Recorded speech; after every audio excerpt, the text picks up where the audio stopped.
naging bunga, pero yung kanyang ina, no, ay prostitute. Ayan, sunod. Number 2, sabi niya, may iba pang anak si Gilead sa kanyang tunay na asawa. At nang lumaki na ang mga ito, ay pinalayas nila si Hefta. Ayan, no? Ibig sabihin, marahil panganay ito, no? Si Hefta. Panganay siya, pero panganay sa labas. Nagkaroon siya ng anak sa labas, si Gilead. At sinabi nila, wala kang mamanahin mula sa aming ama sapagkat ikaw ay anak sa labas. So, nakakalungkot. Kaya umalis si Hefta ng nirahan sa Tob. Doon ay nagbuo siya ng pangkat ng mga taong itinakwil din ng lipunan at sama-sama sila sa pandarambong. So nakakahulugan ko nito, yung ating character, si Hefta, ay nung pinalayas siya, sumama siya dun sa mga outcast ng lipunan noon. Noon po kasi, kapag ikaw ay pinanganak na mayroong kapansanan, outcast ka na. Kung ikaw ay pinanganak sa, halimbawa, ako ay isang Israelita, at ako ay nag-asawa ng hindi Israelita, no? Hindi mo kalahi, outcast ka na. Kaya nga palagi ini-example ni Jesus Christ, tinatawag ng mga Samaritans. No? Kasi mga outcast ng mga yun. Para sa bayang Israel, sa kanilang batas, sila ay marumi at walang karapatan na sumamba, no, sa Jerusalem. So itong si Hefta ay isa sa mga iyon dahil anak siya mula sa pagkakasalan. At ang sabi nga doon, nung nakasama niya doon, kaso si Hefta may leadership skills. Marunong siyang mamuno. Kaya ano sabi niya doon? Siya yung nakabuo ng pangkat noong mga outcasts. Pero at the same time, ang gawain nila ay pandarambong. Ano ito ibig sabihin ng pandarambong? Mga gang. No? Kumbaga sa term natin ngayon, bumuo siya ng gang of thieves.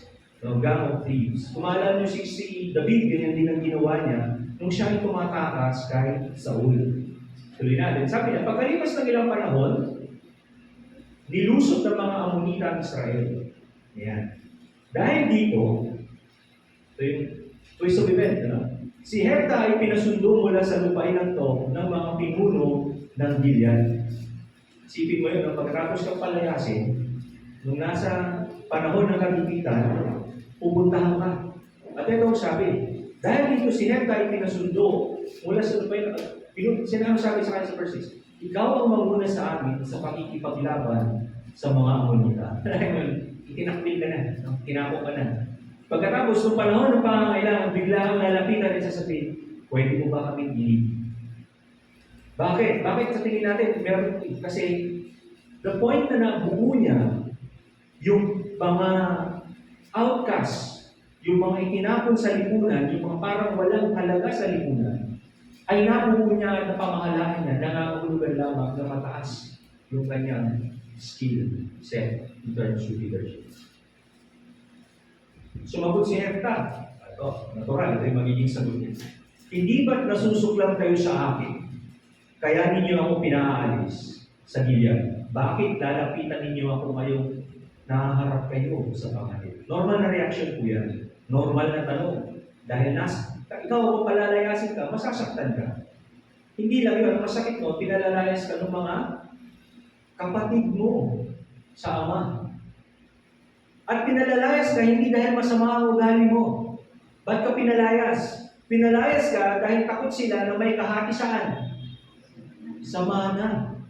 No? So, it's out of greed, it's out of money, kaya kanila pinaalis. Now, pag dumating yung time na sasabihin nila, uy, may problema tayo, then bigla kang lalapitan dahil ikaw yung panganay at sasabihin, pwede mo ba kaming tulungan? Siyempre, yan ang masasabi mo sa kahit. Magtatanong ka, bakit ngayon mo ako lalapitan? Alam mo niyo, si Jephtha, ng panahon na yan, ay hindi na po siya middle-aged man. No? Hindi na siya at the age of 40 or ano. Around nasa 60s na siya.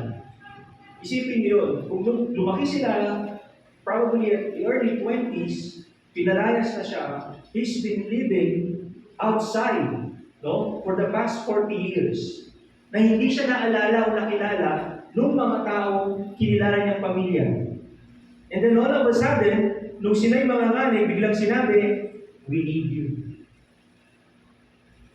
Sabi niya, ngunit sinabi nila, ikaw ang nilalapitan namin ngayon sapagkat gusto namin makasama ka sa pakikipaglaban sa mga Amonita.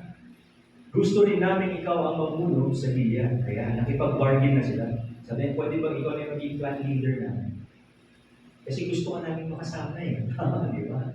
Para pag nagyaya ka ng libre, no? Kahit yung kaaway mo, sasama. O ay pag may kainan sa bahay ninyo, may handaan, kahit kaaway mo nagsusoli na walis. Yung walis na ayaw mong tanong. Ang mga kain. So next, sinabi ni Hepta, kapag isinama ninyo ako sa pakikipaglaban sa kanila, ito yung word, pakinggan mo huli. Kapag isinama ninyo ako sa pakikipaglaban sa kanila, at niloob ni Yahweh na ako'y magtagumpay, ako ang kikilalanin ninyong pinuno. Leadership was offered. Di ba? Kahit ikaw na yung mamuno kasi gusto ka namin kasama. Pero si Hepta, ang response niya, hindi tinanggap ka agad. Naglagay siya ng condition. Ano yung condition na yun? Sabi niya, pag isasama ninyo ako, ibig sabihin, you have to treat me as someone equal to you. Hindi nyo na ako isasama doon as a tool. No? Bilang isang tao, na dahil meron akong maraming tao na magagamit, ay gagamitin nyo lang ako para magtagumpay kayo at pagkatapos ay wala na. Ang sabi niya, kung kapag isinama, mas malalim na salita yung ginamit yan, kapag isinama ninyo ako, it has to be that you are my equal. Hindi nyo na ako titignan as someone na pinanganak sa labas. And then, ang sabi niya, this is something na nakakapagtaka, kasi although na-outcast siya, naniniwala siya sa Diyos. Because ang una niyang sinabi, ang una niyang binanggit kaagad is yung will muna ng Panginoon. Sabi niya, kung will ng Panginoon na ako'y magtagumpay, then sige, papayag ako na ako ang inyong maging pinuno. Pero kung titignan natin, the position was offered on verse 8. Ibinigay sa pamumuno pala. Ano sabi niya ngayon? Sumagot sila, oo, ikaw ang gagawin namin pinuno, saksi natin si Yahweh. So sumpa sila sa pangalan ng Diyos. Then, sumama si Hepta sa matatandang pinuno papuntang Gilead at ginawa siyang pinuno at tagapamahala ng mga taga-roon. Ipinahayag ni Hepta sa Mispa sa harapan ni Yahweh ang mga patakaran niya bilang pinuno. So automatically, kinuha niya, doon mo makikita na yung kanyang skill in terms with leadership, bagaman hindi siya nandun sa loob, alam niya kung ano yung nangyayari doon sa tribu niya. And then during the time, sabi niya, meron na siya agad nilayout na plans. Sabi niya, ito yung mga dapat gawin. Pag tinawag po natin pumunta siya sa matatandang pinuno, ito po yung talaga yung mga elders na tribu nila. Then, sabi niya, si Hepta ay nagpadala ng suko sa hari ng Amonita at kanyang ipinatanong, ano ba ang atraso namin sa inyo? Bakit niyo niluluso ang aming bayan? So, first thing na ginawa niya is diplomacy. Right? Hindi agad siya bumuo ng military. Hindi siya agad nag-form ng alliance. Ang ginawa niya muna is diplomacy. Gusto niya muna maintindihan. Bakit for the past 300 years na occupy nila yung land, ay ngayon lang ulit sila nagkaroon ng hostility.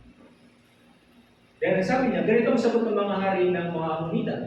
Gusto namin maibalik sa amin ang aming lupain sapagkat nang dumating dito ang mga Israelita buhat sa Ehipto, kinamkam nila ang aming lupain mula sa ilog Arnon hanggang sa ilog Jabok at ang Jordan. So yun pala yung rason. Tandaan natin, yung promised land, nung dumating yung mga Israelita doon, may mga nakatira na. Matagal na sila nakatira doon. Pero natalo lahat sila sa digmaan, and that's the reason why napalaya sila. Though meron isang rule kasi ang Panginoon at that time, no? Ang sabi ng Panginoon, ubusin niyo silang lahat. Di ba? Ubusin niyo silang lahat. Huwag kayong magtitira. Ni hayop, matanda, bata, o kahit na ano. Dahil magiging tinig niyo sila sa tagiliran. Yun ang sinabi niya eh. Pero itong mga Israelita hindi nakinig sa Panginoon. Nag-iwan sila, ginawa nilang mga alipin, at ang nangyari dahil sa pagkakataon na yun, naging tinig na sa kanilang tagiliran. And then ito, 29. Jump tayo sa verse 29. So ito, ang Espiritu ni Yahweh ay lumubog kay Herta. So, gera na, pinanggihan siya eh. So, gera na talaga, no? So, ngayon, nag-jump tayo, sabi niya, tinipin niya ang mga tao sa Gilead at Manasseh. Pagkatapos ay nagbalik sa Mizpah. Gilead at saka nagtuloy upang salakayin ang mga Amonita. So, diplomacy failed. No? Kumbaga, parang sa panahon natin ngayon, diplomacy pa rin tayo sa China. Diba? Diplomacy pa rin tayo sa China. No? So, pag nag-fail yung diplomacy, kung napanood niyo yung interview ni Bongbong Marcos, kung kailan daw yung red line natin, no? Tinanong siya ng Chinese general, pangalan mo sa niya. No? So, nag-set siya ng red line kung kailan pwedeng mag-declare ang Pilipinas ng gera. No? So, sabi niya, ganun din na nangyari sa Herta. Sabi nga niya, salakayin na natin. So, yan. And then, sumumpa si Herta kay Yahweh ng ganito. Ayan. Sabi niya, tandaan mo yung sinabi ng Panginoon, not unless magtagumpay ako, magiging leader ako. Tama? Not unless, yun yung condition. No? Ngayon, nung sumalakay sila, eto yung sumpa. Ano sabi niya? Kapag pinagtagumpay ninyo ako, laban sa Amonita, susunugin ko bilang handog sa inyo ang unang lalabas sa aking bahay at sasalubong sa aking pag-uwi. So, pag-uwi ko. So, ang sabi niya, Lord, this is my promise. This is my commitment, my vows. Sabi niya, ano sabi niya? Lord, ibigay mo sa akin yung laban na to. Make me victorious. At kung sino yung unang sasalubong sa akin sa bahay ko, specifically sa bahay niya, susunugin ko para igalay. Mabigat, di ko ba? Mabigat. Buti sana kung sasalubong yung aso. Yung aso. Kung sasalubong yung aso, kung meron pang alagang aso na sumalubong yung aso, sana. Hindi ka magkakamahan, di ba? Pero tingnan natin ano nangyari. Buksan natin, no? So sinalangin nga ni Herta ang mga Amonita at pinagtagumpay siya ni Yahweh. God granted the desire of Herta. Binigay sa kanya yung tagumpay. Nanalo siya. Sino hindi matutuwa? Di ba? Victory. Maawit sila. Next. Nagabi nila ang mga kalaban at nasakop ang 20 lungsod. So it's not a small-scale war. Hindi siya maliit na gera. Because 20 cities, no, has to be conquered. Kung titignan niyo po yung battle sa Ukraine ngayon, sa panahon ngayon ng Ukraine, ang sukatan nila is kilometer. No? Kapag nag-advance yung Russian army, kasabihin nila village by village. No? Sa kanila, sa labanang ito, ang nangyari ay cities yung kanilang sinakop. At sabi nga niya, marami silang napatay na Amonita. Nang magbalik si Herta sa Mizpah, ito na, sinalubong siya ng anak niyang babae na sumasayaw sa saloy ng tamborin. Siya ang kaisa-isang anak ni Herta. Imagine that. No, imagine yun. Pag-isipan niyo yun. No? Nag-iisa yung anak mong babae. Nag-iisang anak mong babae. From birth, hinawakan mo, all the way sa hanggang nagdalaga. And then, bigla ka nangako sa Panginoon na, Lord, bigay mo sa akin yung victory. Ibibigay ko sa iyo yung unang sasalubong sa akin. Susunugin ko. Burnt offering ko sa iyo.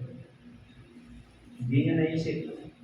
And then, all of a sudden, pagbalik na sa labanan, ang unang sumalubong sa kanya, yung kanyang anak. No? Isipin niyo kung anong damdamin meron yung ama at that time nung makita niya yung kanyang anak na sumalubong sa kanya. Yung anak niya tuwang-tuwa, gabi, victory ka. Dapat ka lumabas. Hindi yung magiging, balat mo, dapat ka lumabas. Balik sa lumabas, balik. Diba? Siguro baka uutusan mo. Kasi napatulog mo, nagitulak mo. Di ba? Ganun yung magiging reaction siguro ni Herta. Kasi napakabilang, siguro naging siya muna. Sabi nga, binigay ko example niya yung mga anak. Kasi alam ko kung gaano sila ka-close eh. No? Alam ko kung gaano sila, how would they embrace you, no? Paano nila sabihin na mahal ka nila, namimiss ka nila, hindi ba? As a father, no? Alam niyo po, nung una ko mapalo yung aking anak na panganay, nung una ko mapalo yung anak kong panganay, umiyak ako eh. Ha? Umiyak ako eh. Hindi ko matanggap na napalo ko siya eh. Bakit hindi ko siya mapalo eh? Papasok na ako sa trabaho nun eh. Ayaw niya akong iwan. Ayaw niya humiwalay sa akin eh. Nakakakit sa akin sa ubuhan niya. Paghilang ganun ni Lovely, ang iyak niya. Alam mo, sinaktan ng napaka-ano. Pag binitaw nila, bilang tatakbo na naman yan. Kakapit dito na alam mo ano. Eh, nagalit ako kasi malilit na ako sa trabaho. Napalo ko siya. Magnalit din ako. Kasi pagkatapos ko siya paluin eh, nilambing ko siya ulit eh. Pero naiyak ko. Naiyak ko dahil nasaktan ko yung ano. Paano lang yun? How much more yung vow na yun? That commitment. Basahin natin ito. Nang makita siya ni Hephta, pinunit niya ang kanyang mga damit at buong paghihinagpis na sinabi, is crying, umiyak na siya. Talagang ano na siya, sabi niya, anak, sabi niya, kahit bigat na bagay, nitong ginawa mo sa akin ngayon. Ang panata ko kay Yahweh ay hindi ko na mababawi pa. Sabi niya, anak, ba't ka lumabas? Dapat tinali pala kita. Di ba? No? Yung binitawan kong salita sa Diyos ay hindi ko na maaaring bawiin pa. And then sabi niya, sumagot ang anak ni Hephta at sabi niya, kung may panata kayo kay Yahweh, tuparin ninyo iyon. Sapagkat ipinaghiganti niya kayo laban sa inyong mga kaaway ng mga Amonita. Look at the response of the daughter. No? Nag-iisa siya anak. Young. And then, ang sagot niya, kung meron po kayong ipinangako sa Diyos, gawin ninyo dahil pinagtagumpay kayo. Imagine that. No? Imagine that. Siguro, baka pag tayo yun, bawa tayo, pangako tayo, mas biglang lumabas yung anak natin. Hindi ka mo gano'n. Anak, hindi ko na mababawi pa eh. Baka tumakbo na anak mo. Tumakbo na, tumakas na. Pero dito nakikita natin the level of maturity na meron and understanding yung kanyang mga anak. Which means, bagaman nasa labas sila, sa loob ng bayan ng Israel, napalaki niya yung kanyang mga anak that really honors the Lord. May respect, may fear sa Panginoon. You have to imagine, yun yung sasabihin sa iyo ng anak mo, just to console you. Probably siguro parang siyang bata na umiiyak ka na. And then sabi niya, ngunit may isa lamang po akong papakiusap sa inyo. Sabi niya, bayaan ninyong isama ko sa mundo ng aking mga kaibigan upang ipagluksa ko ng 2 buwan ng aking pagkabirhe. Why? Dalaga siya. 2 months, humingi siya ng 2 months na spare. Pumayag naman si Hephta na umalis ng 2 buwan ng anak.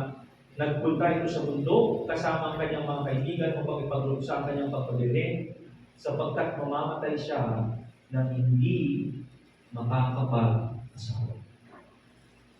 So that's yung deal ng malaki na binibigay doon. Isipin ninyo. Pagkaraan ng 2 buwan, nagbalik siya sa kanyang ama at isinagawa naman ito ang kanyang panata kay Yahweh.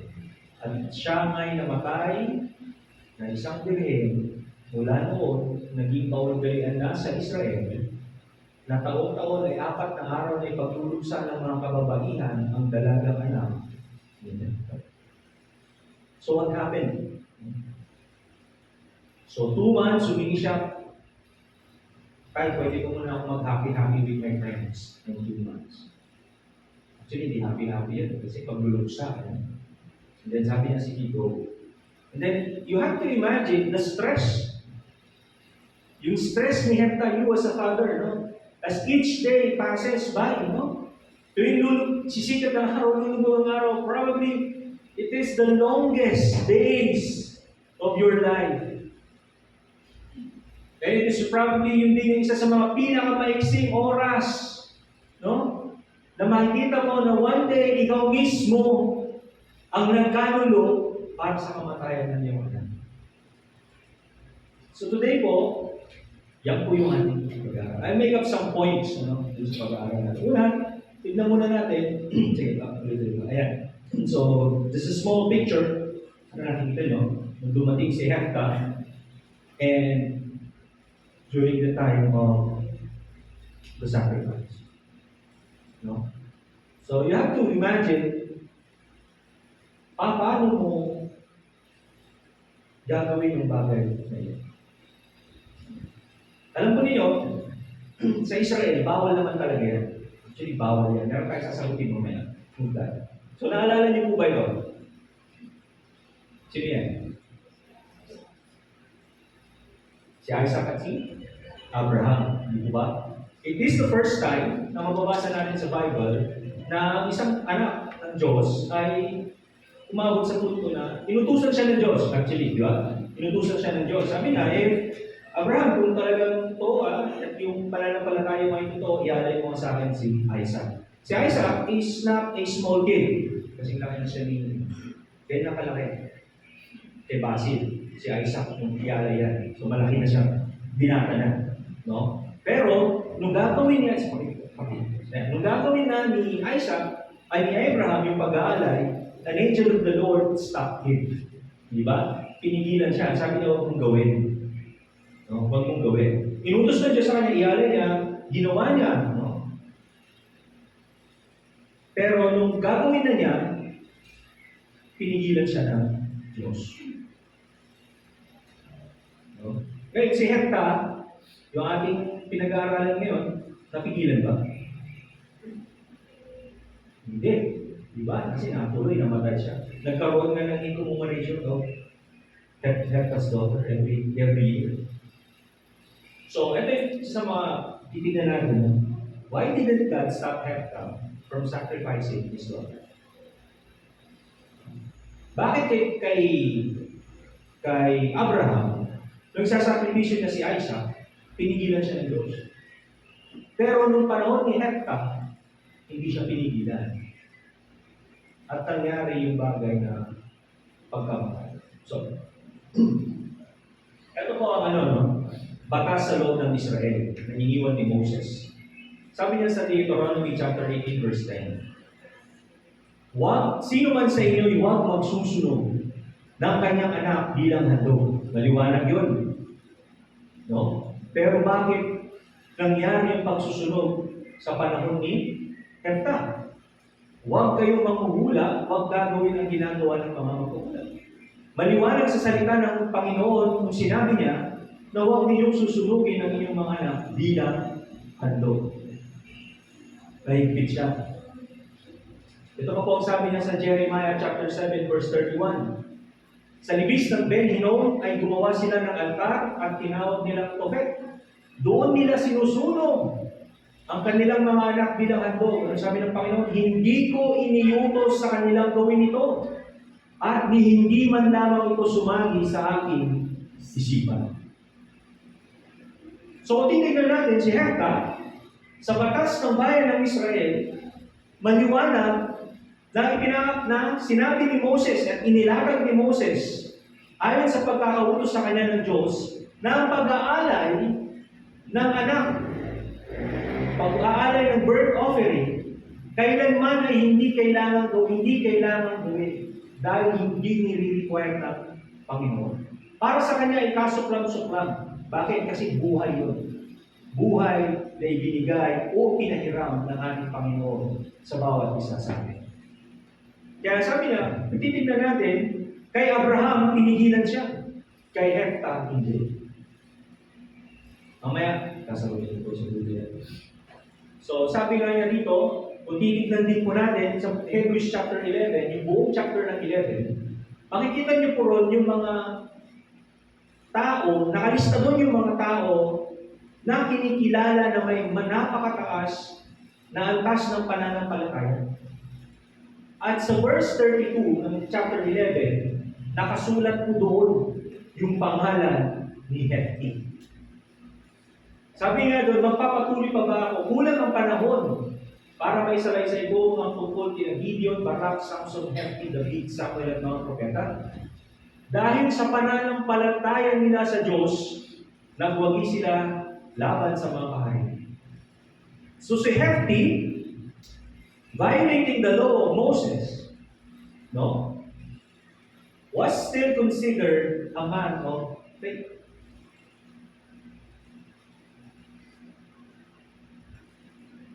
Itinuring siya na isang lalaki na may mataas na uri ng pananampalataya.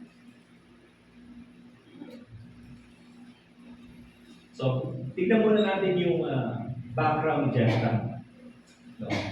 So, si Jephthah ay isang matapang na mandirigma. Anak siya sa isang prostitute. No? Pangalawa, pinalaya siya dahil sa mana. Diba? Pinalaya siya dahil sa mana. At nagbuo siya ng pangkat ng mga taong tinakwil at ang trabaho nitong mga to ay manluloko. Sa standard po natin ngayon, maraming manluloko sa mga leader natin. Pero kung titignan natin, sasabihin sa iisipin natin, hindi siya pasok sa standard ng Panginoon para magamit. Hindi mo ba? Kapag nalaman mo yung background ng isang tao, nasabihin mo, sige, sabihin na, tanggapin na natin, anak ka sa labas. Take it. Pero meron kang gamit. Meron kang, ano ba yung makalagay sa gamit? Diba? Meron kang gamit. Meron kang grupo. No? Tapos ang trabaho ng grupo mo ay panluloko. Magnanakaw. Pagpatay. Tapos makita mo yung tao ngayon, nandito ngayon, nagsasalita sa church. Pero, andun pa rin. Hindi mo sasabihin na pwedeng gamitin ng Panginoon. Kasi yung buhay niya ay malayo sa. Yung nakikita buhay niya ay malayo. Isipin mo mandang. So ano po kasunod? Ano nangyari? Nung tinawag siya, mayroong Ammonite tribe sa Israel. Nakaka natin kanina yan. So sabi nga niya, ikaw ang manguna sa amin sa pakikipaglaban sa mga Ammonita. Tapos, ano sabi niya? He made a bargain. If I succeed, full leadership. Ako mamumuno sa lahat. But only if God wills it. Sabi niya, kung niloob ni Yahweh na ako'y magtagumpay, ikilalanin niyo ako. And then, sabi niya, so, sagutin natin, why didn't God stop Jephthah from sacrificing his son? Gusto ko sanang marinig yung opinion ninyo eh. Bakit? Alam mo ninyo, maraming nagsasabi, pag magbabasa kayo talaga nito, meron mga iba nagsasabi na hindi naman doon yung pinatay. Yung mga ibang scholar. Mga ibang scholar, sabi nila, hindi naman doon nila pinatay, kundi inialay sa templo. Kumbaga parang, ano yun sa Katoliko? Madre. Ayun. Para siyang magiging madre. No, doon sa templo, doon na siya magiging templo. Pero based doon sa mga unang mga sources, no, Israelite sources, ang sabi doon ay, ang kanilang understanding talaga doon ay inialay yung daughter. So why did God stop from sacrificing? Number one, the complexity of leadership. Kinuha mo yung posisyon na sa leader. Nung i-pronounce ni Jephthah yung kanyang vow, hindi naman yung lihim. I-pronounce niya yun kaharap ng kanyang mga sundalo. He made a decision to say it in front of everyone, witnessed by the elders. Alam ko niyo, sa atin, ang mga nakaranas ng maging leaders, lahat tayo actually are leaders. Kapag ikaw ang ama, ikaw ang leader ng tahanan niyo, kapag ikaw ang ina, leader ka rin ng tahanan, ikaw ang pangalan.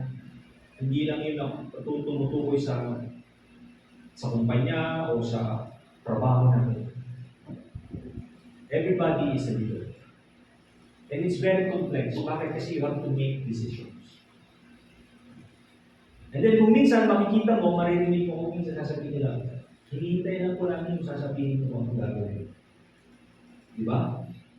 If you're a leader, sabi ko, nakaharap ka sa mga constituents mo at sasabihin, hinihintay lang po namin kung i-utos nyo. They're just waiting for a command. At dahil doon, there's complexity because you have to balance. Kapag kung mag-balance sa tao ka na marami ng tao.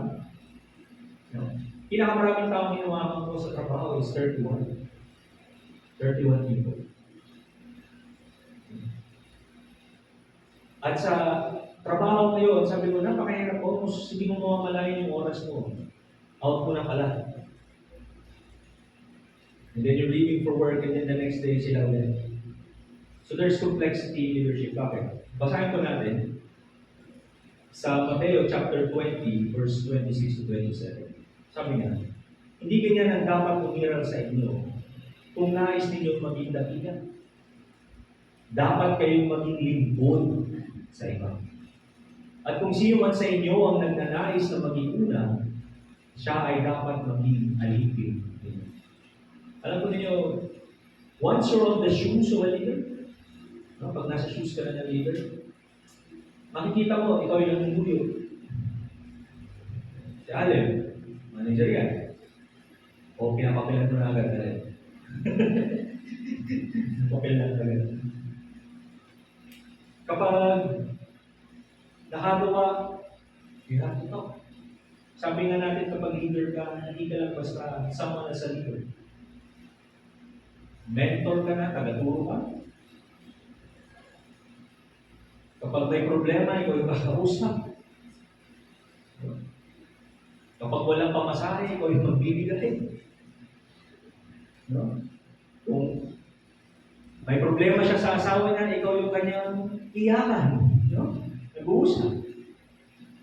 Magpapatawag, minsan yung tao mo, makikita mo, umiiyak dun sa station niya, tatawagin mo.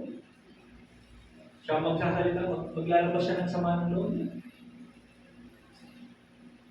Pag hindi mo na siya makakila, pupuntahan mo sa bahay nila. Aalamin mo kung ano yung nangyari sa kanya. Minsan, tatawag pa yan, boss, okay, hindi makakapasok. Away kami sa ako. Oh, nag-away ko yung asawa, hindi ka na mapasok. Bakit ano nangyari? Ito kasi boss eh. Anong gagawin mo? Kausapin ko yung asawa mo. Sige. Pumapasok ka dun sa loob. No? Yung mga anak nila, makikilala mo lang. Kulang na lang kung hindi kang inom sa lahat ng anak nila. Kapag ikaw leader. Bakit? Bakit mo kailangan gawin mo? Because you cannot be, that's the complexity of leadership. Ganun din yung kalagayan ni Kathleen. Takot siyang matalo. Because iyon lang yung pagkakataon niya na kung saan ay mapapabilang siya ng totoo kung saan siya nagmula. And he must learn to serve. He must learn to serve para maging effective yung leadership niya. And not only that, no? Yung kanyang leadership, kailangan niya i-set yung example. At yung pagsiset niya ng example niya, sabi niya, I'm willing to risk everything. Para ano? To win. I want to risk everything to win. Kahit na yung pinakamalapit na tao sa akin. That is service. I'm willing to serve. No? Kaya kong sacrifice ang anumang bagay sa akin to win, to be victorious. If the Lord wills, kung nais ng Panginoon. Ano pa po? Ito sabi niya. Kaya nga, 1 Timothy chapter 3 verse 2, sabi niya, kaya nga, ang isang tagapangasiwa, leader, ay kailangan walang kapintasan. Isa lamang ang asawa. Marunong magpigil sa sarili, maingat, kagalang-galang, bukas ang tahanan sa iba, at may kakayahang magturo. Dapat mahusay siya, 1 Timothy chapter 3 verse 4, dapat mahusay siyang mamahala sa sariling pamilya, iginagalang at sinusunod ng kanyang mga anak. That's the quality of a leader. Yung sinabi kay Timothy dyan is a quality of vision of a pastor. Kapag wala, hindi pasok dyan, you are not qualified to be one. Pero kung titignan mo, sabi ko kanina, lahat tayo ay leader. A father is a leader, a mother is a leader. Kaya, doon natin makikita na yung anak ni Hefta ay merong paggalang sa kanya. Napapamahalaan niya ng mabuti yung kanyang tahanan. Why? Because nung sinabi ni Hefta na sabi niya, hindi ko na ito mapabawi anak. Ang reaksyon ng kanyang anak is, tatay, gawin mo kung ano yung ibinanap. That's a very high level in fatherhood. Because he can say, bagaman gusto niyang bawiin yung anak niya ang nagpupush sa kanya, no, gawin mo yung tama. That's respect. Ngayon, kasunod, sumugot niya, sabi niya, no, kung may panata kayo kay Yahweh, tuparin ninyo. Next, letter B, 4 lang po yan.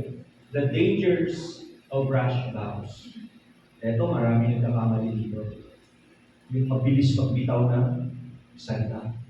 Mabilis magbigaw ng pangako. Mabilis magbitaw ng...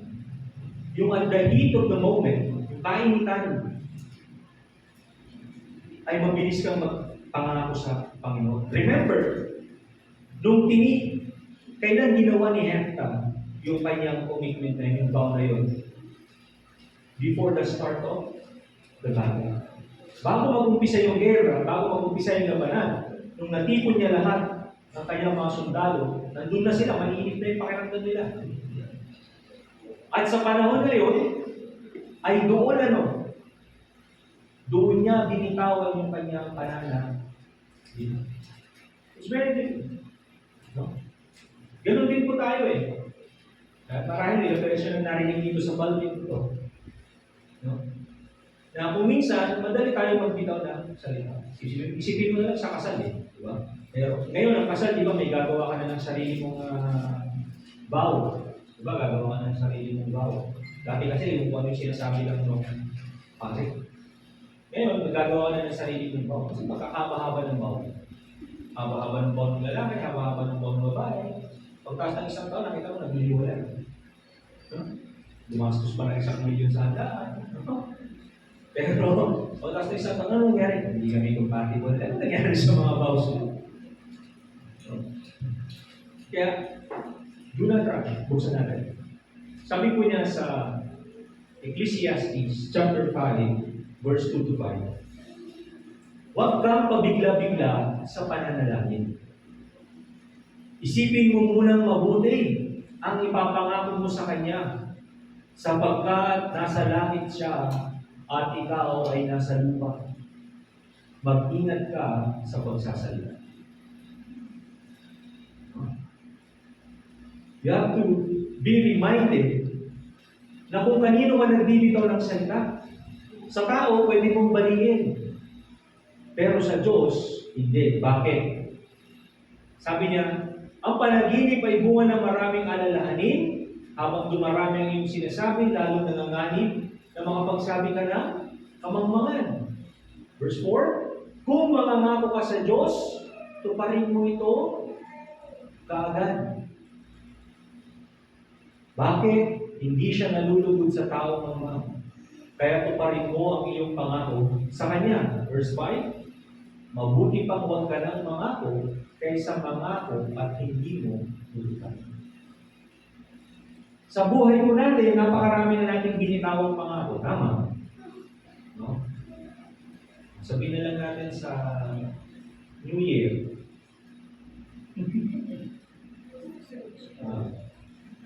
Oo palagi ko na sinasabi sa miss ko na eh. Ako sinasabi, magdadayet na ako, mami. Healthy foods na kakainin ko. Maya-maya, naka-order ka na naman, may dinidiligo na fast food. Doon sa harapan ng pintuan. So, ang sasabihin, sabi ko sa miss ko, naalala ko, mami, pagpatak ko ng 40, gulay na lang nakakainin ko. Sabi ko, hindi ba yan? Gulay ako eh. Healthy living tayo. Pagpatak ko ng 40, saluyot. Saluyot. Sa mga Ilocano, alam nila yung kalkalunay. Alam nila yung kalkalunay, spinach, yung local spinach natin, ano? Local spinach natin. Hinarap ko kalkalunay. Masarap sa unang araw. Subukan ko pangalawa. Pumangatlo. Hindi na masarap. Hanapin mo yung karne. Hanapin mo yung karne. Diba? Ginawa rin namin yung may blender na smoothie. Ginawa rin namin yung smoothie. Bumili pa kami ng blender talaga na yung pag nilagay mo gano'n eh, mag-liquify yung ano. Maganda rin sa ano. 3 araw. Kasi nakakatamad magbugas ng machine. Tapos habang tumatagal, pumapait yung spinach. Kahit anong halo mo ng berries, kahit anong halo mo ng pangako mo lang yun sa sarili mo, hindi mo magawa. Hirap na hirap kang gawin. Hirap na hirap kang tuparin.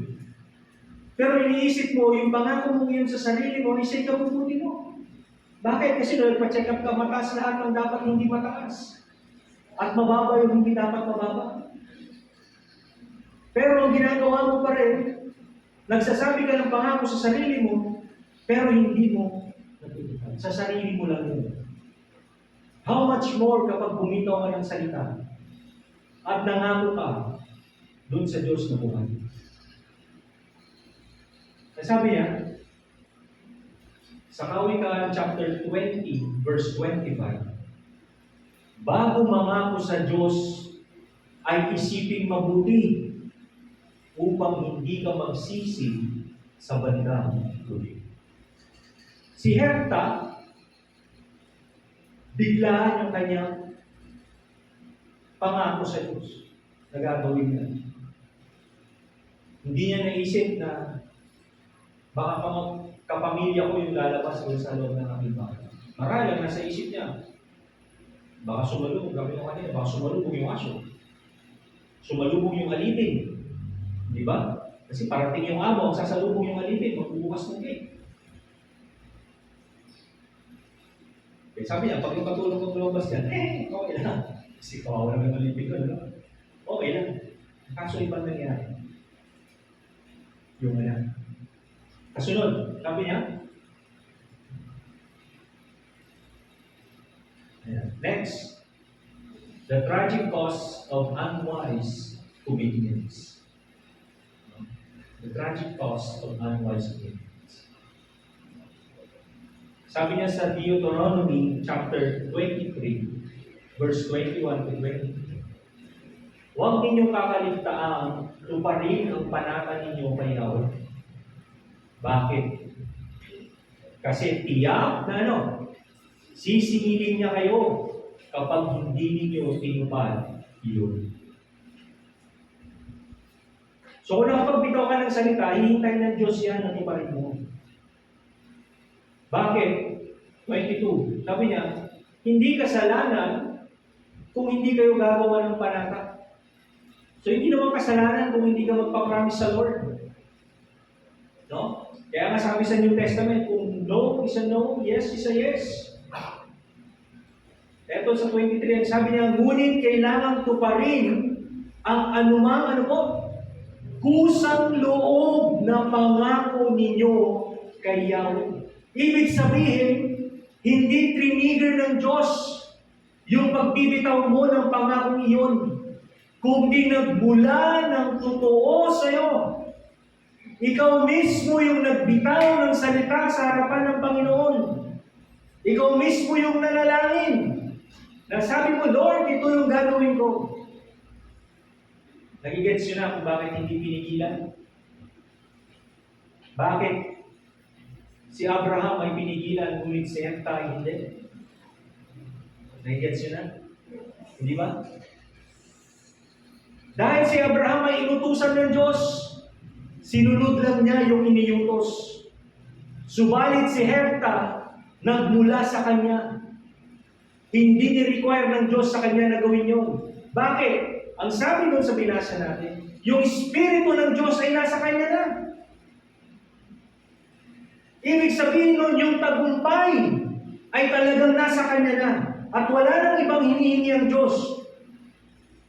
Subalit dahil sa kanya, no, gusto niyang ipakita, gusto niyang ipagmalaki, magmalaki para masabi ng kanyang mga tauhan na committed ako sa cause natin ito. Kung sino mo na lalabas, susulugin ko. Imagine nyo lang yung medyo may pagkayabang na pananalita. Kaya sabi natin sa Deuteronomy, kung kusang loob mo itong binukaka sa bibig mo, huwag mong kakaligtaan ito pa rin dahil hahanapin ng Diyos sa iyo. Ano sabi po niya? Ecclesiastes chapter 5 verse 6. Huwag mong pabayaang magkasala ka dahil sa iyo pananalita, mangako ka at pagkatapos ay ano? Babawiin mo.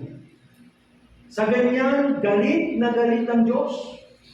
Ano pong mangyayari kapag ganyan ka? Ito'y nakakalutong. Kung magkagayon, hindi ka niya pagpapalain sa anumang iyong ginagawa. May sumpa. No? Mabilis ka magbitaw sa Panginoon ng pangako mo, Lord! Sabihin natin example, Lord, pag nagkaroon ako ng trabaho, promise ko sa iyo, magsaserve ako. Nagkaroon ka ng trabaho. Nawala ka sa church. Bakit? Kasi may pasok ka na. Pinili mo na yung Sunday work mo. Nawala ka sa church. Lord, pag nag-increase ako ng trabaho, promise, ay nag-increase ako ng sahod, promise. Magtatamad ako sa iyo. Binigay ng Panginoon. Lord, pasensya na ha. Okay. Tumaas din yung needs ko eh. Bakit? Nag-aircon na ako yan. Mataas na yung kuryente. Di ba? Alam mo, iisipin ko sa aming mga asawa na kung paano kami pinagpala ng Panginoon. Noong una kaming magsama kaldero at saka sampung lang yung bibig namin. Nung magbumiwalay kami. Yung kaldero yun, bigay pa lang namin. Hindi ko pa binili yun. Hindi ko pa binili. Yung pong, hindi ko rin binili. Binili rin ng magulang niya. Binili rin ng magulang niya. Sila yung nag-set up na. Isipin ko rin yun. Ganun kami nag-umpisa mag-isa. Yung wala kami ano nun, yung kama. Mag-isa wala kami kama. At nakakalungkot nga nun kasi low standard pa yung nabili namin pong. Kasi alam yung pong na pag hinigan mo umiibis. Simento Simento yung higaan namin. Baka minsan sabi ko, may naman yung hangin, pag nilalamig ako, yung mata, yung lamig nung simento, yung nararamdaman ko sa likod. Isipin niyo pwede lang buwan kami gano'n. Nagtatrabaho ako. So kailangan pag-ipunan para makabili ka ng maayos-ayos na foam. Na pag humiga ka naman ay hindi ka lulubog. O kaya sa pagdaan ng araw ay para siyang dinaanan ng pisong. Nabili ko, dinaanan ng pisong na gano'n. Isipin ko nila. Alam mo yung mesa namin, ganito lang kalaki. Sa palpit. Kami dalawa lang magkaharap na niya. Ganito lang alam mo yung mesa namin. Kaya, pero isang bagay, kaya kung titignan ko, sabi ko, siya kami sa binti na doon, maganda na kaya, marami kang ipagpapasalamat sa Diyos. Di ba? Marami kang ipagpapasalamat sa Panginoon. Pero sabi nga, kung meron kang binitawang pangako mo, dahil pangako ng Diyos, ang sabi niya, yung nagtatapat sa kanya, lahat ng bagay na hawakan niya ay magtatapat. Subalit, kung meron kang pagbawi, hindi niya pagpapalain na yun. Yan. Napakarami natin binitawang pangako, hindi ba? Sa misis ko, dami kong pangako. Natupad ba? Hindi siya nag-aiming, hindi daw ka. Ayun. Kasunod. Tandaan ninyo, sabi niya sa Mateo chapter 12, verse 36 to 37. Sa araw ng paghuhub, pananagutan ng tao, ang bawat walang kabuluhan, salitang sinabi niya. Ang isang pangako po, kapag binawi o hindi tinupad, ay walang kabuluhan. Tama? Walang kabuluhan yun. Kaya sabi niya, pananagutan mo pagdating ng araw na ikaw ay humarap sa Diyos. Bakit? Dahil pawawalang sala ka o parurusahan batay sa iyong mga salita. Nung tinanggap natin ang Panginoon bilang ating tagapagligtas, hindi lang naman tayo pumunta sa church. Di ba? Ang sabi dun sa Roma, kailangan ipahayag ng iyong bibig at sampalatayanan ng iyong puso. So merong factor yung pagsasalita. Kapag ikaw ay nangangaral o ikaw ay nagsishare ng salita ng Panginoon, may factor yung pagsasalita. Pag ikaw ay nananalangin, hindi ka naman nananalangin sa isip. Nananalangin ka na sinasambit mo. Kaya ano sabi niya? Lahat ng walang kabuluhan na sinabi mo ay pananagutan mo sa harapan ng Panginoon. At ang pangako hindi tinutupad ay walang kabuluhan.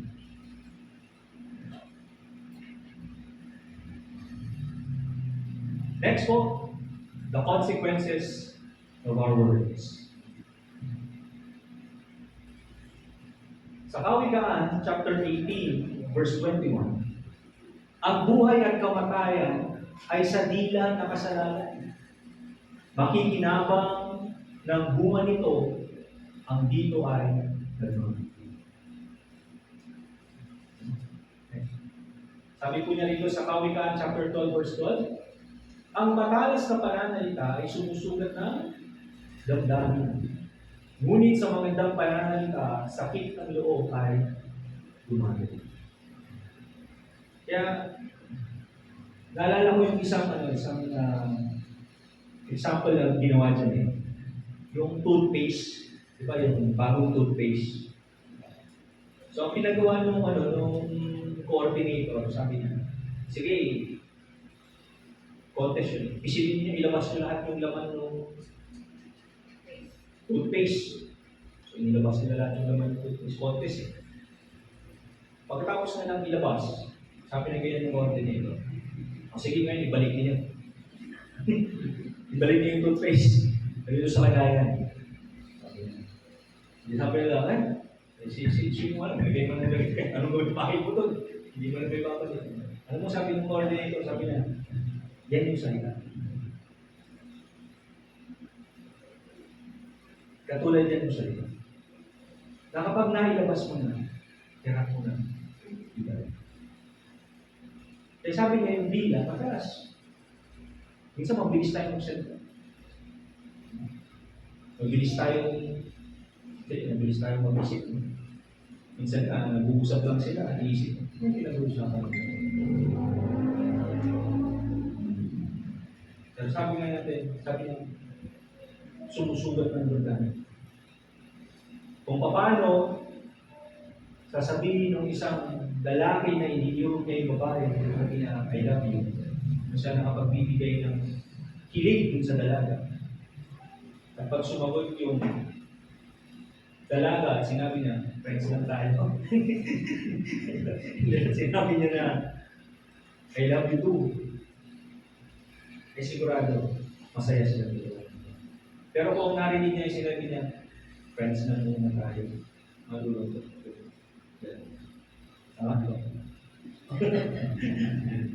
Kaya sabi niya, sumusugat ng damdamin.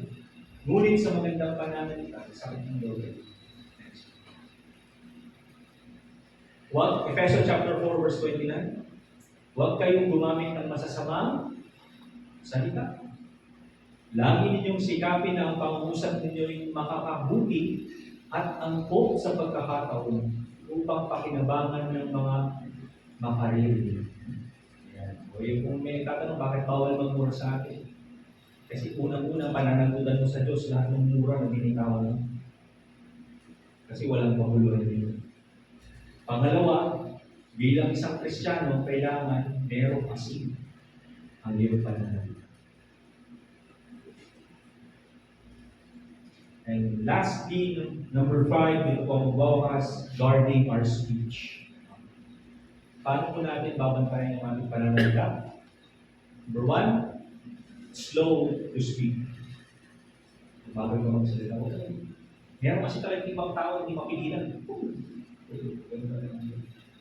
Naalala ko na true story ito, ikwento ko. Meron dalawang magkaibigan. Close sila magkaibigan. At parehas sila naglilingkod sa Panginoon. Parehas sila naglilingkod sa Panginoon.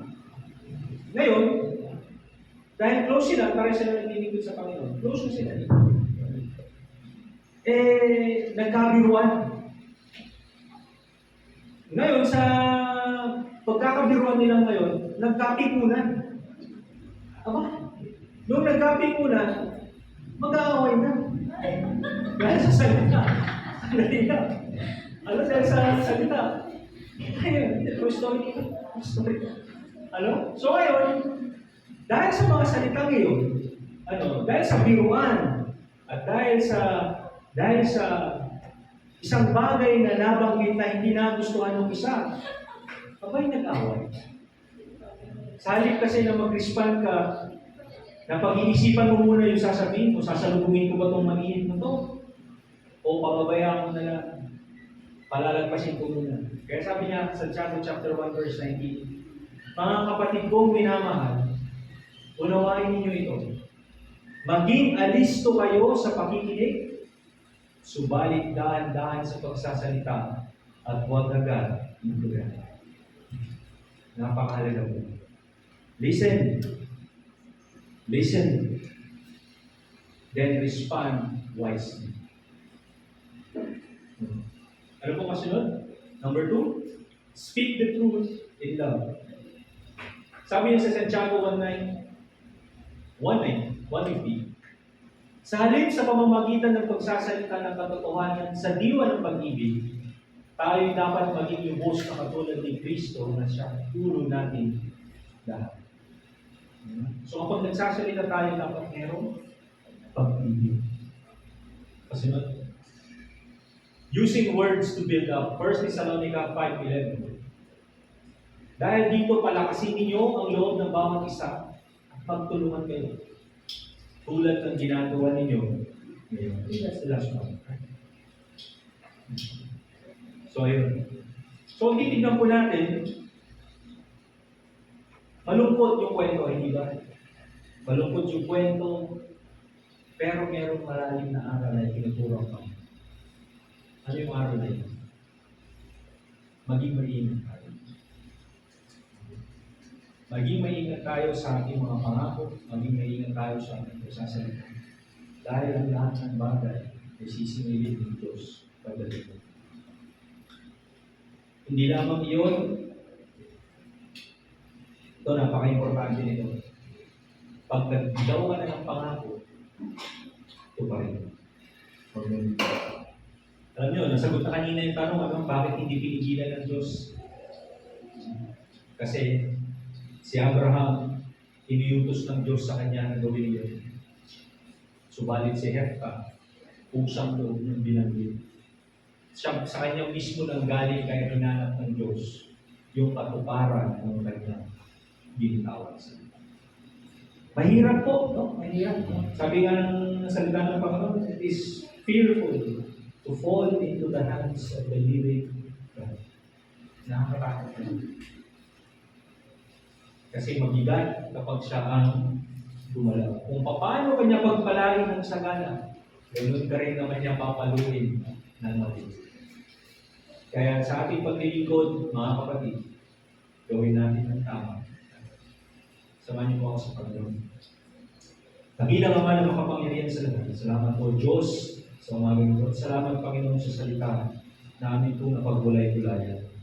Panginoon, alam namin o Diyos na napakaraming namin nabitawan na salita sa iyong harapan. At may mga bagay, Panginoon, na hinihintay ka pa namin na tuparin at gawin.